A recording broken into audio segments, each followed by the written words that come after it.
जैसे जैसे टूर्नामेंट आगे जा रहा है नेशनल टीमें अच्छा कर रही हैं, अच्छी हो रही हैं, स्ट्रेंथन हो रही हैं। हमें भी एक एडवांटेज है कि मार्क चैपमैन ने हमें ज्वाइन किया, इनफॉर्म बैट्समैन है और इस फॉर्मेट के बहुत ही अच्छे बैट्समैन हैं।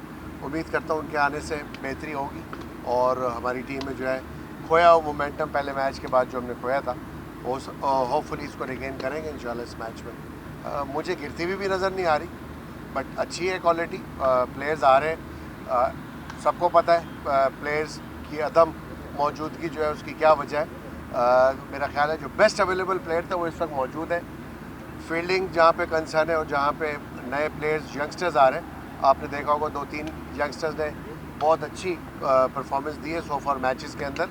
हमारी टीम नहीं बट दूसरी फ्रेंचाइजीज से, तो ये नेचुरली एक अच्छा साइन है लीग के लिए कि आपको यंगस्टर्स मिल रहे हैं जो आगे अपकमिंग टूर्नामेंट्स के अंदर पाकिस्तान के लिए कहीं उनकी मौजूदगी हो सकती है और उनको हम ग्रूम कर सकते हैं। थोड़ा सा कैम्प में ऑलरेडी आपको पता ही होगा, मीडिया में यकीनन होगी खबर, कुछ प्लेयर्स थे जिनको डायरिया हुआ था, मुश्किलात हो रही थी उनको, बट रिकवर कर लिया।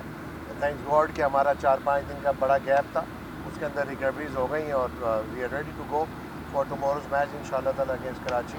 आमिर का पहले तो मैं जवाब दे दूं, देखिए जब सीनियर प्लेयर टीम में मौजूद होता है उनकी प्रेजेंस का बहुत फ़ायदा होता है, दूसरे क्रिकेटर्स को भी होता है, टीम को भी होता है और इनफैक्ट बॉलर्स को भी होता है। तो आई थिंक आमिर जो है वो नज़र आता है, उनका जो इंटरेस्ट है अभी तक वो इंटरेस्ट लेके खेल रहे होते हैं और वही एटीट्यूड होता है जिससे दूसरे यंगस्टर को सीखने का मौका मिलता है। अभी तक उन्होंने सो फार अच्छी बॉलिंग की, उम्मीद करता हूँ फ्यूचर में भी आगे वाले मैचेस में रिस्पॉन्सिबिलिटी अपनी लेंगे और इंशाल्लाह ताला 1-2 मैचेस हमें और जिता के देंगे। और जहाँ तक बात आपने की है हसन नवाज़ की, हसन नवाज़ की अपनी एक टेक्निक है नेचुरली, क्योंकि यंगस्टर है थोड़ा सा टाइम लगेगा सीखने में। एक रिकॉर्ड भी किया पाकिस्तान के लिए उन्होंने, हमारे मैच में भी पहले मैच में 44 रन बनाए उन्होंने, लेकिन उसके बाद थोड़ा सा स्ट्रगल कर रहे हैं। नेचुरली यंगस्टर्स जिनमें टैलेंट होता है, जिनको आप आइडेंटिफाई करते हैं, तो उनको आप कोशिश करते हैं एज अ क्रिकेटर उनको भरपूर चांस दिया जाए ताकि वो अपनी गलतियों से सीख के आगे बढ़ सकें और थोड़ी मेच्योरिटी की तरफ जाएं। यही वजह हम इनको कंसिस्टेंटली खिला रहे हैं ताकि एक आइडेंटिफाई हमने टैलेंट किया है, पाकिस्तान ने उसको आइडेंटिफाई किया तो हम उसको खिला के ताकि कोशिश कर रहे हैं वो ग्रूम हो और हमें मैच जिताएं। पहला मैच में अच्छी कंट्रीब्यूशन थी उनकी, तो उम्मीद करता हूँ कि इन मैचेस में चैंपियन के आने से भी नेचुरली फ़र्क पड़ेगा। थोड़ा सा अगर इनिशियल अच्छा स्टार्ट मिल जाएगा, उम्मीद करता हूँ कि उनके लिए भी फ़ायदा होगा, तो उनको एक ऐसा प्लेटफॉर्म मिलेगा जाके वो अपने शॉट्स को एग्जीक्यूट अच्छे तरीके से, बेहतर तरीके से कर सकें। आज आपने यंगस्टर्स की बात की है, आपके ख्याल में ऐसा कौन सा प्लेयर है जो कि आगे पाकिस्तान को जाके पाकिस्तान को रिप्रेजेंट कर सकता है कि अच्छा, और दूसरा कि PSL में 8 टीमें अगले साल से होंगी? यार हमारी टीम में भी 2-3 लड़के हैं, जैसे आपने देखा कि हसन नवाज़ को भी आइडेंटिफाई किया, वो खेल भी रहा है T20 के। इसी तरह हमारे पास नाफे मौजूद है, पेशावर जल्मी का, अली रज़ा को मैंने देखा बड़ी ज़बरदस्त परफॉर्मेंसेस दे रहा है। तो ये पाकिस्तान का ये बच्चे फ्यूचर ही हैं, बट इनको थोड़ा सा ये है कि ग्रूम और थोड़ा सा कंसिस्टेंट चांस देने की ज़रूरत है, तो इंशाल्लाह ताला ये और बेहतर हो सकते हैं। वो PSL की 8 टीमों का जब 8 टीमें होगी, इससे कितना फ़ायदा होगा PSL को? नेचुरली देखें, नॉट ओनली कि क्रिकेटिंग फ़ायदा होगा, in terms of revenue generating भी फ़ायदा है क्रिकेट बोर्ड का, और क्रिकेट बोर्ड जितना भी फ्रेंचाइज रेवेन्यू अर्न करते हैं वो इवेंचुअली क्रिकेट के ऊपर ही खर्च होता है, उसकी डेवलपमेंट के लिए खर्च होता है।